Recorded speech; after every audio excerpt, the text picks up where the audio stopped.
Okay, we've got a really nifty thing here. This is a GA5 Skylark Gibson, maybe 62, 63. Just as it left the factory. Now these are kind of weirdly engineered. Gibson, unlike Fender, they changed circuits, use the same names, they changed construction, the way things were put together. Very confusing. But this one, this model amplifier, they're like a Chinese puzzle to get apart and service.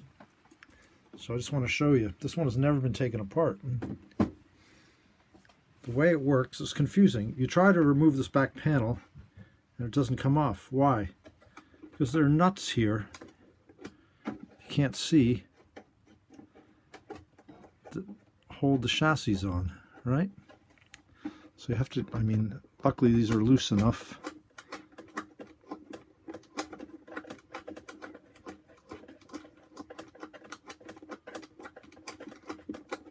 First you have to remove these two nuts.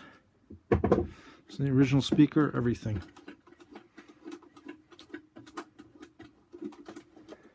Original power cable.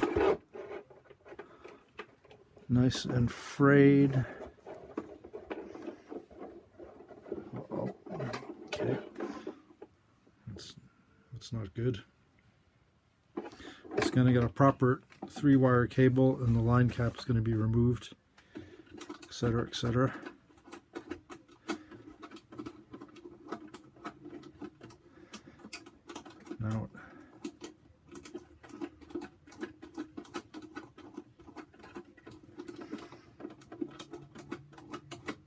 Now this is just going to be part one because this whole thing is pretty ridiculous. Now this is a nifty circuit. For a small amp, it's push-pull, which is unusual. Most amps this size would be single-ended, but of course Gibson here again has to do things differently. It's got a 6CU7 for the first two stages. Then it's got a little 7-pin triode 6C4 for the cathodione phase inverter, and two 6AQ5As 7-pin power tubes, and a push-pull output stage with no negative feedback. These things crank when they're set up properly. And then I think a 6X4 rectifier, so obviously no 5-volt winding. Everything runs on 6 volts or 6.3.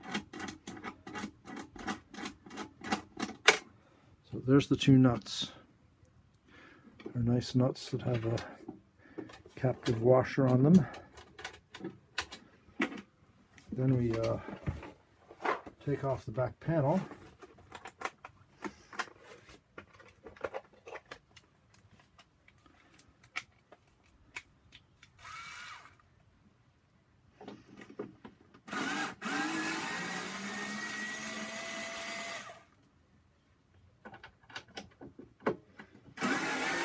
So I reckon this is the first time this has ever been taken apart. The gentleman that I'm fixing this for purchased this in Canada along with a guitar that had been purchased with it, a ES125 TC, one pickup. And I don't know how long ago he bought them, but he got a nice deal. I think he got them both for $600 Canadian, which is the right price. So there you go. Then you go here to take off this. See, it's crazy, isn't it?